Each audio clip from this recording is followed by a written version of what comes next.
सध्याची एक्सक्लुझिव्ह दृश्य आपण पाहतोय। माजी न्यायमूर्ती शिंदे आणि कोकण विभागीय अध्यक्ष आझाद मैदानात दाखल झाले। जरांगे पाटील या ठिकाणी आहेत। आता कशा पद्धतीने चर्चा होते, सकारात्मक चर्चा होते का, त्यांच्या मागण्यांवर काही तोडगा काढला जातो का, हे पाहणं महत्त्वाचं आहे।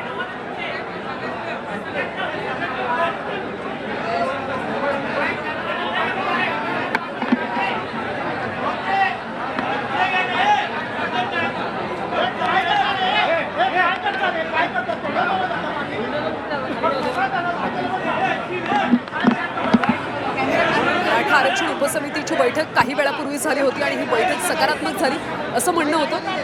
विखे पाटील यांनी सुद्धा सांगितलं होतं की सकारात्मक चर्चा झाली आणि सरकार यावर तोडगा लवकरात लवकर काढेल असं त्यांनी म्हटलं होतं।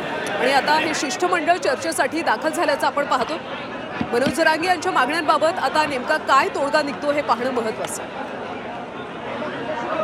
न्यायमूर्ती सुनील शिंदे आणि कोकण विभागीय आयुक्त दाखल झाले। उपसमितीचे सगळे सदस्य या ठिकाणी आता दाखल झाले। जरांगे यांच्याशी सध्या चर्चा केली जाते। उपसमितीच्या बैठकीमध्ये नेमकी काय चर्चा झाली त्याचा तपशील सांगितला जातो। त्यामुळे आता मागण्यांवर कशा पद्धतीने तोडगा काढला जातो याकडे मराठा समाजाचं अख्ख्या महाराष्ट्राचं सध्या लक्ष लागलं।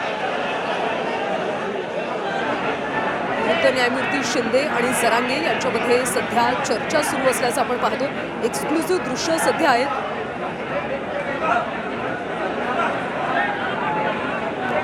मराठा आरक्षण उपसमितीची सुद्धा काही वेळापूर्वी बैठक झाली होती आणि सरकार सकारात्मक आहे अशा पद्धतीची माहिती सांगण्यात आली होती आणि आता शिष्टमंडळ या ठिकाणी चर्चा करते। त्यामुळे मनोज जरांगे यांच्या मागण्यांबाबत नेमका काय तोडगा निघतो, काही सकारात्मक चर्चा होती का हे पाहणं महत्त्वाचं आहे। कालपासूनच खरं तर आंदोलनाला सुरुवात झाली, मात्र त्यानंतर हालचाली वेगानं होताना पाहायला मिळतात। मराठा आरक्षण उपसमितीची काही वेळापूर्वी बैठक झाली होती। राधाकृष्ण विखे पाटील यांनी सुद्धा महत्त्वाची माहिती दिली होती।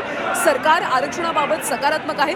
सगळ्या पैलूंचा सध्या सरकारकडून विचार केला जातो आणि कशा पद्धतीने लवकरात लवकर आरक्षण दिलं जाईल यावर चर्चा झाली असं विखे पाटलांनी म्हटलं होतं।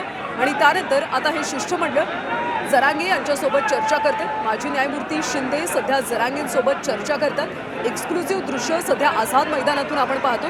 न्यायमूर्ती सुनील शिंदे आणि कोकण विभागीय आयुक्त सोबतच उपसमितीचे सदस्य सुद्धा या ठिकाणी आता दाखल झाले। मराठा आरक्षणाच्या मुद्द्यावर सध्या चर्चा केली जाते। सरकारचं शिष्टमंडळ हे सध्या मनोज जरांगे पाटील यांची भेट घेतंय, त्यांच्यासोबत चर्चा केली जाते। न्यायमूर्ती शिंदे आणि मनोज जरांगे पाटील यांच्यामध्ये चर्चा होती।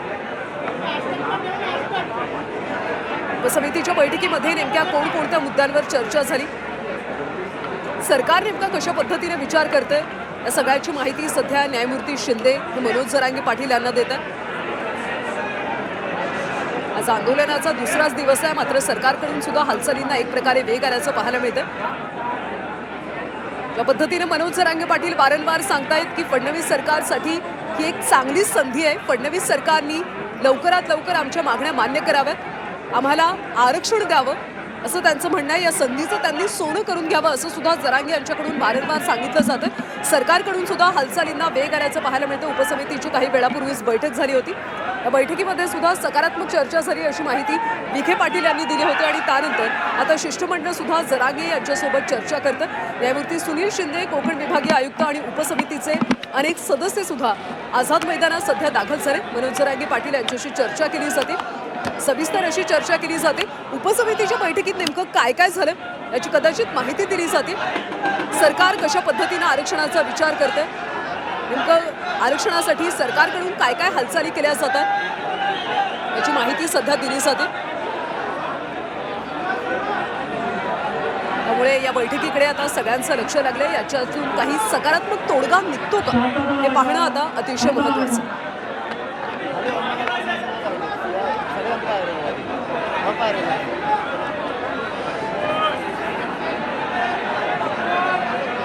मराठा आरक्षणासाठी मनोज जरांगे पाटील यांनी आक्रमक भूमिका घेत कालपासून आझाद मैदानात आंदोलन सुरू केलेलं आहे। राज्यभरातून अनेक आंदोलनकर्ते, अनेक सहकारी या ठिकाणी आता आझाद मैदानात दाखल झाले। त्यामुळे सरकारकडून सुद्धा एक प्रकारे हालचालींना वेग आल्याचं पाहायला मिळतं।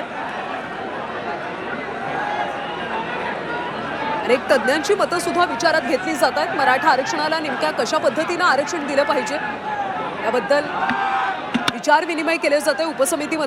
उपसमितीच्या बैठकीमध्ये सुद्धा यावर सविस्तर चर्चा करण्यात आली। सरकार सकारात्मक आहे असं सरकारकडून वारंवार सांगितलं जातं. मात्र हे आरक्षण मिळायला नेमका किती वेळ लागू शकतो? जरांगे पाटील मात्र ठाम आहेत की जोपर्यंत आरक्षणाची अंमलबजावणी होत नाही तोपर्यंत आम्ही मागे हटणार नाही, अशी जरांगेंची आक्रमक भूमिका आहे. दरवेळी केवळ आश्वासनं दिली जातात, मात्र आता आश्वासनांवर बोलवण होऊ देणार नाही असं जरांगे यांची ठाम भूमिका असल्याचं पाहायला मिळतं. त्यामुळे आता नेमकं काय होतं, या चर्चेतून नेमकं काय फलित समोर येते हे सगळं पाहणं महत्त्वाचं. न्यायमूर्ती सुनील शिंदे आणि मनोज जरांगे पाटील यांच्यामध्ये सध्या चर्चा झाल्याचं आपण पाहतो.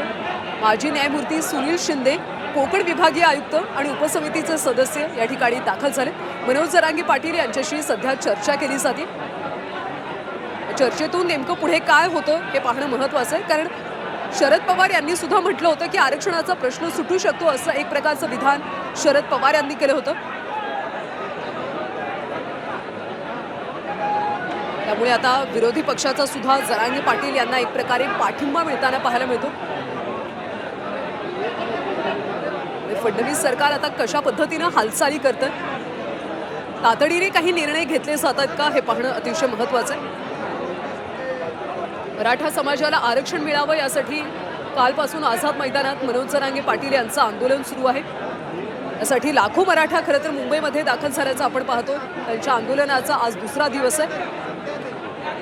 काही बदल केले तर आरक्षणाचा प्रश्न सुटू शकतो असं एक मोठं विधान शरद पवार यांनी केलं होतं. त्यांनी तामिळनाडूचा एक दाखला दिला होता. तिथं ज्या पद्धतीनं आरक्षणाचा प्रश्न सोडवण्यात आला त्याच पद्धतीनं महाराष्ट्रात सुद्धा आरक्षणाचा प्रश्न सुटू शकतो असं शरद पवार यांचं म्हणणं आहे.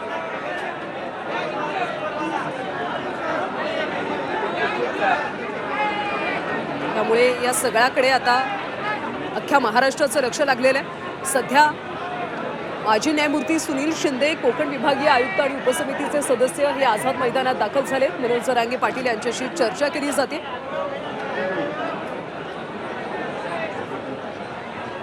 मात्र आता ओबीसी महासंघ सुद्धा कुठेतरी आक्रमक झाल्याचं पाहायला मिळतोय. मराठा समाजाला ओबीसीतून आरक्षण नको अशा पद्धतीचा एक सूर पाहायला मिळतो. नागपूरच्या बुधोजी राजे यांनी सुद्धा असंच म्हटलं होतं की नोकरी आणि शिक्षणात आरक्षण द्या, मात्र मराठा समाजाला ओबीसीतून आरक्षण नको अशी त्यांनी एक भूमिका घेतली, एक वेगळ्या प्रकारची भूमिका घेतली.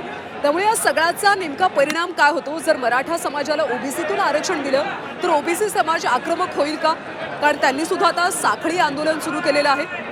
त्यामुळे या सगळ्या कचाट्यामध्ये सरकार एक प्रकारे अडकल्याचं पाहायला मिळतं. सरकार यामधून नेमका मध्यमार्ग कशा पद्धतीनं काढणार, तोडगा कसा काढणार हे पाहणं अतिशय महत्त्वाचं आहे.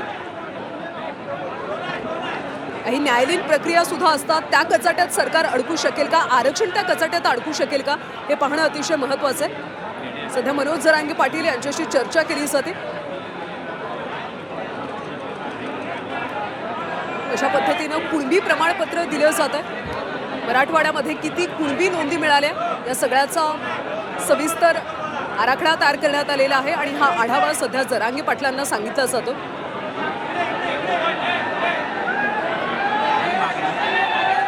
माजी न्यायमूर्तींसह सरकारचं शिष्टमंडळ आता आझाद मैदानात दाखल झालंय.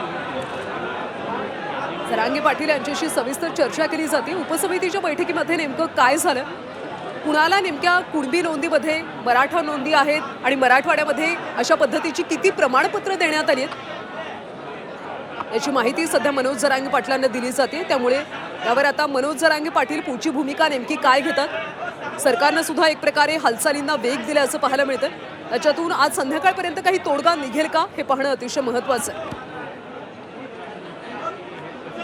माजी न्यायमूर्ती सुनील शिंदे हे सध्या सगळ्याचा सविस्तर तपशील मनोज जरांगे पाटील यांना देत आहेत. त्यामुळे जरांगे पाटील यावर पुढची भूमिका काय घेतात हे पाहणं महत्त्वाचं आहे. तर विरोधकांकडून सुद्धा अनेक प्रकारच्या मागण्या केल्या जातात. आंदोलनाचा आजचा दुसरा दिवस असल्यानं सरकारी पातळीवर सुद्धा सध्या वेगानं हालचाली सुरू असल्याचं पाहायला मिळते. मंत्रिमंडळ उपसमितीची बैठक झाली होती आणि या बैठकीमध्ये सुद्धा अनेक मुद्द्यांवर चर्चा झाली. ज्या पद्धतीनं बीड जिल्ह्यातल्या आमदारांनी सुद्धा एक प्रकारे वेगळी भूमिका घेतली होती.